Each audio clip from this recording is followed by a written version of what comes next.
हमारे श्री गोवर्धन में श्री गया प्रसाद जी महाराज बड़े विद्वान, एक ही सेवा पूरे गोवर्धन की तलेटी में सोहिनी सेवा करते थे। बोले क्यों? बोले श्री जी लीला करते हुए निकलते होंगे तो कहीं ये कीटा ये कांटे ये कंकड़ ये कहीं उनके चरणन में लग ना जाएं, या हमारे सोहिनी सेवा करते। और जब झाड़ू लगाते लगाते सोहिनी करते करते करते करते जब सोहिनी छोटी है जाती तो वाकू अपने जहां विराजते वहां पे गड्ढों करके वहां गाड़ देते और कहते भैया ऐसो जीवन भगवान अगले जन्म में हमको भी दे कि ठाकुर जी की ब्रजरज की सेवा करते करते पूरा जीवन व्यतीत कर दियो, या सोहिनी जैसी सेवा हमको प्रदान करें ठाकुर जी। एक बार सोहिनी सेवा कर रहे थे और कोई भक्त मिलने आया, उसने पूछा कि बोले महाराज जी कहाँ हैं? बोले महाराज जी तो परिक्रमा में सोहिनी कर रहे हैं। पीछे से भक्त गया तो उसने क्या देखा, श्री गया प्रसाद जी महाराज एक तरफ सोहिनी रख करके और रोदन कर रहे थे बैठे बैठे। भक्त ने पूछा बोले बाबा आप रो क्यों रहे हो? बोले ये नेक्सो सो गिरधर गोपाल है ना, माने ना है, पीछे पड़ो रहे मेरे, और मैं कितनी झाड़ू लगाऊं फिर भी सबरे कीटा आकर के यहीं डाल दे। अब मैं यहाँ तो मना करूं तेरे कोमल चरण है भैया, पामन में कांटे लग जाएंगे, लेकिन सुना ही ना है मेरी बात है और ऐसे निकल जाए। आज मैंने देखो मेरे श्री गिरधर लाल के चरणन में कांटों लग गए हो। एक कैसा भाव उनका। इसलिए बंधुओं ब्रज में जाओ, बार बार कुछ भी अनीत कृत्य करने से पहले विचार करना श्री लाडली और लालजी लीला करने आवे, उनको कोई कष्ट नहीं हो, वे प्रकट रूप से आज भी विराजते। तो गुरु आज्ञा मान करके उन्होंने कह दिया बोले जाओ सोहिनी सेवा करो पूरे ब्रज में। सेवा कुंज के गलियों में सोहिनी करते थे और सोहिनी करते करते विचार करते थे ठाकुर जी यही लीला करने आते हैं, लेकिन मुझ पर कब कृपा होगी। वर्षों बीत गए, अब तो इतना विचार करने लगे बोले कुछ नहीं, स्वरूप का दर्शन करने की मेरी योग्यता नहीं हो तो कम से कम चरण चिन्हों के दर्शन हो जाए मुझको। वर्षों बीत गए सोहिनी करते करते, लेकिन ठाकुर जी का अनुभव नहीं हुआ। तो हमारे बंधुओं ब्रज में 3 रानी, ब्रज रानी, राधा रानी, यमुना रानी, राधा रानी और श्री रज रानी, रज यानी कि वृंदावन की रज। यमुना जी में रोज स्नान करते ही थे, श्री राधा रानी का स्मरण करते ही थे और रज की सोहिनी से सेवा करते ही थे। लेकिन आज उनके मन में भाव आया, बोले कि यदि मुझे ठकुरानी के ठाकुर के दर्शन कोई करा सकती है तो वो ये रज, क्योंकि यही उनको धारण करती है जब वो लीला करते हैं। रज को हाथ में लेकर के उसको देखते देखते रुदन करने लगे, नेत्रों से अश्रुपात होने लगा और जब अश्रु बिंदु जाकर के रज से स्पर्श किया, बोले कि बहुत वर्ष हो गए, कुछ नहीं तो ठाकुर जी के चरण चिन्हों के दर्शन हो जाएं।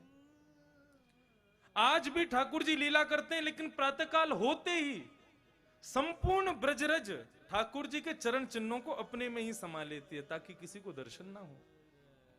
इसीलिए ब्रज के जितने भी संत महानुभाव हैं वे ब्रज की रज को संगी रखते हैं। क्यों? क्योंकि उनमें चरण चिन्ह हैं, रोज ब्रजरज माथे से लगाएंगे, रोज उसको मुख पर धारण करेंगे, लेकिन वो किसी के सामने प्रकट नहीं करने देती, उसको अपने आप में विलीन कर लेती है। जब आज ब्रजरज ने देखा कि ये भक्त रुदन कर रहा है, आज रात्रि की लीला जैसी पूर्ण हुई, प्रातःकाल होती ब्रजरज ने चरण चिन्हों को आज वहां से अंतर ध्यान नहीं किया, वहीं पर अविराजित रखा।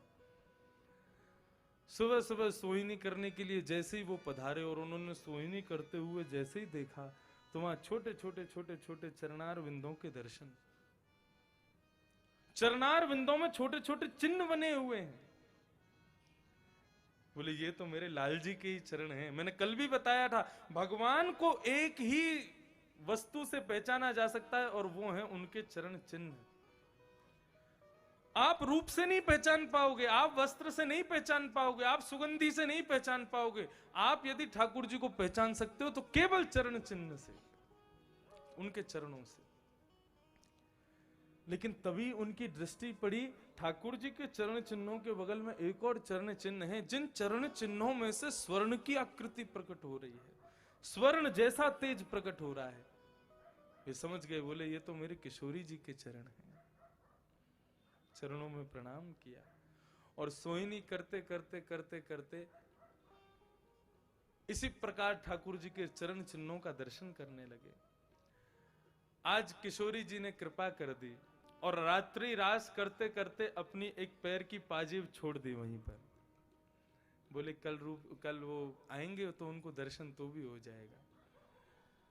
अपनी निकुंज की लीला पूरी करके दोनों प्रिया प्रियतम वहां से अंतर ध्यान हो गए। प्रातःकाल का समय पुनः सोहिनी की फिर से चरण चिन्हों का दर्शन करते करते आज उनको ठाकुर जी श्री किशोरी जी की चरण की पाजेब मिल गई। और पाजेब किसकी बनी थी? इंद्र के हाथी के दांत की बनी हुई पाजेब, जो कि इंद्र ने श्री राधा रानी को मानो प्रदान की हो, उसकी पाजेब। जैसे ही उन्होंने देखा, देख करके उसको अपने अंक में भर लिया, अपने पास में विराजमान कर लिया। रात्रि निकुंज लीला जैसे ही प्रारंभ हुई तो ललिता और विशाखा ये सुनिश्चित करती हैं कि ठाकुर जी का और ठाकुरानी प्रिया प्रियतम का श्रृंगार परिपूर्ण तो है।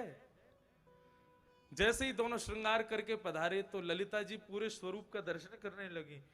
पूरे अंग का दर्शन करते करते जैसे ही चरणों को देखा तो किशोरी जी के एक चरण में पाजेब नहीं है। ललिता जी बोली, लाडली जी आपके चरण की पाजेब कहां गई? राधा रानी बोली, हमको नहीं पता कहां गई। बोले ऐसे कैसे नहीं पता? अरे वो इंद्र के हाथी के दांत की बनी हुई पाजेब है, वो साधारण पाजेब नहीं है, कहां चली गई? बोले अब लीला करते करते कहीं गिर गई होगी, मुझको स्मरण नहीं है।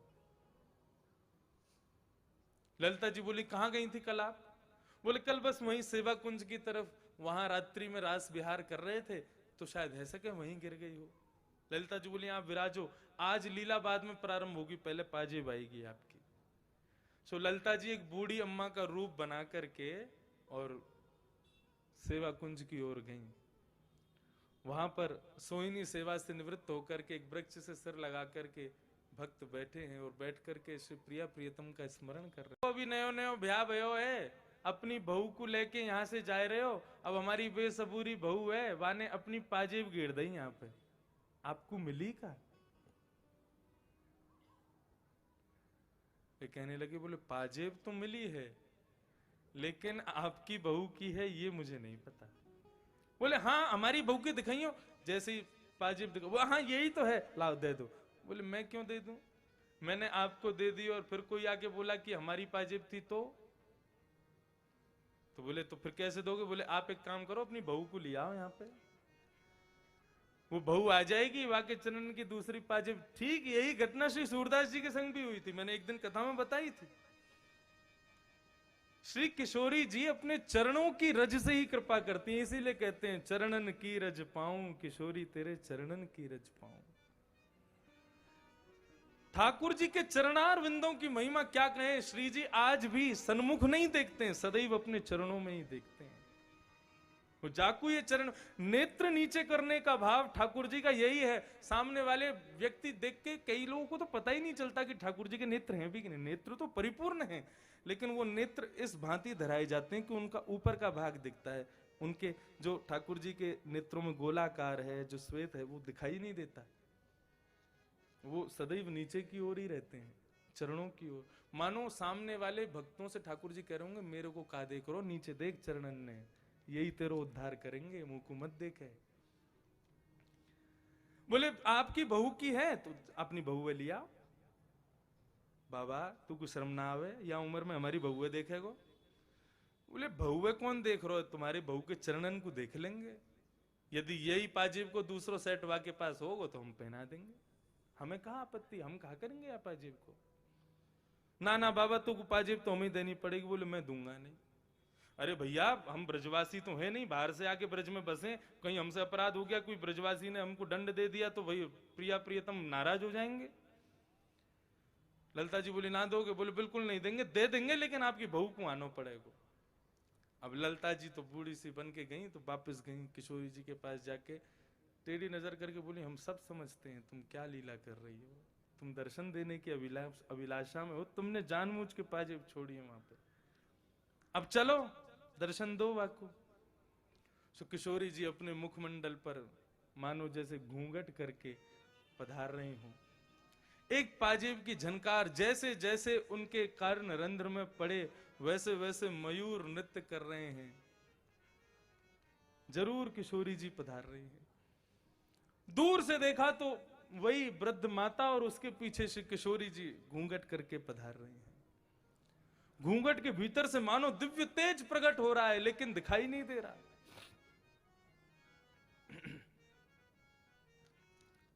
जैसे ही उनके समकक्ष आकर खड़ी, बोले आ गई बाबा बहू, देख लो पाजेब देख लो, और या को दूसरी चरणन की पाजेब हमको प्रदान कर दो। जैसे ही आई उन्होंने पाजेब दिखाई, बोले दूर खाई को खड़ी आपकी बहू, बहू तो कह दो ना यहाँ पास में आ जाए, अरे हम पे उन्हें कृपा कर दे ना, एक पाम ऊपर बढ़ा दे तो हम दूसरे पाम में पहना देंगे। बाबा तो शर्म ना आवे, हमारी बहू को स्पर्श करेगो। बोले अब देखो हम तो रहे ब्रजवासियों के दास, आप सब ब्रजवासी हैं, आप सबन को स्पर्श मिल जानो ही बहुत बड़ी बात है हमारे काजी। न कह दो ना कृपा कर दे, न समीप आ जाएंगे तो हम स्पर्श नहीं करेंगे, बस पाजेब पहना करके प्रणाम कर लेंगे बस। अब ललता जी तो बार बार रोके, लेकिन किशोरी जी अपने आप ही आगे बढ़ गई और अपने अपने चरण को ले जा करके श्री उनके जो भक्त विराज रहे थे उनके ऐसे घुटने पर जाकर के विराजमान कर दिया। जैसे ही चरणों का दर्शन किया, चरणों के नखून मानो जैसे बिल्कुल उत्तुंग रक्त विलसन नख चक्रवाल, ऐसे सुंदर चरणार विंद श्री किशोरी जी के नेत्रों से अश्रुपात बहने लगे। जैसे ही चरणों में पाजेब पहनाई है, पाजेब पहना करके चरणों से ही प्रार्थना की, आपकी आज्ञा हो तो मुखमंडल का दर्शन करूं। किशोरी जी बोली, यदि हमारे मुखमंडल का दर्शन कर लिया तो नंद नंदन के मुख को देखने के लिए जीवित ही नहीं रहोगे तुम, इसलिए हम घूंघट करके आई हैं। आओ तुम्हें पहले नंद नंदन का दर्शन करा दें, उनका दर्शन करने के बाद फिर हम घूंघट ऊपर करेंगी, क्योंकि यदि अभी घूंघट हमने ऊपर कर दिया और अपना मुख दिखा दिया तो नंद नंदन का दर्शन ही नहीं कर पाओगे। मुखमंडल देख करके ही तुम परम पद मिल जाएगा तुमको। फिर उनको लेकर के श्री किशोरी जी गई हैं निकुंज में। निकुंज में सांवले सलोने पीताम्बरी पहने, कमल की माला गले में धारण किए हैं, वैजंती माला पहने हुए हैं, सिर पर मोर मुकुट धारण किए हैं, श्रीनाथ जी विराजमान हैं। जैसे ही जाकर के उनका दर्शन किया, रोम रोम नृत्य करने लगा, चरणों में प्रणाम किया, समस्त अष्ट सखियों का दर्शन किया। सबका दर्शन करने के बाद में किशोरी जी बोली, अब हम अपने मुख को दर्शन करा रहे हैं, सावधानी से बैठी हो। जैसे जैसे जैसे जैसे घूंघट हुए वैसे वैसे मानो मानो रूप गोस्वामी वो जो भक्त थे उनके मानो वैसे वैसे प्राण ऊपर आ रहे हों। और जैसे ही समस्त मुखमंडल का दर्शन हुआ है और जैसे ही किशोरी जी ने नेत्र ऊपर करके उनकी ओर देखा है, तत्क्षण प्राणों का परित्याग कर दिया और दिव्य ज्योति निकल करके प्रिया प्रियतम के चरणों में विलीन हो गई।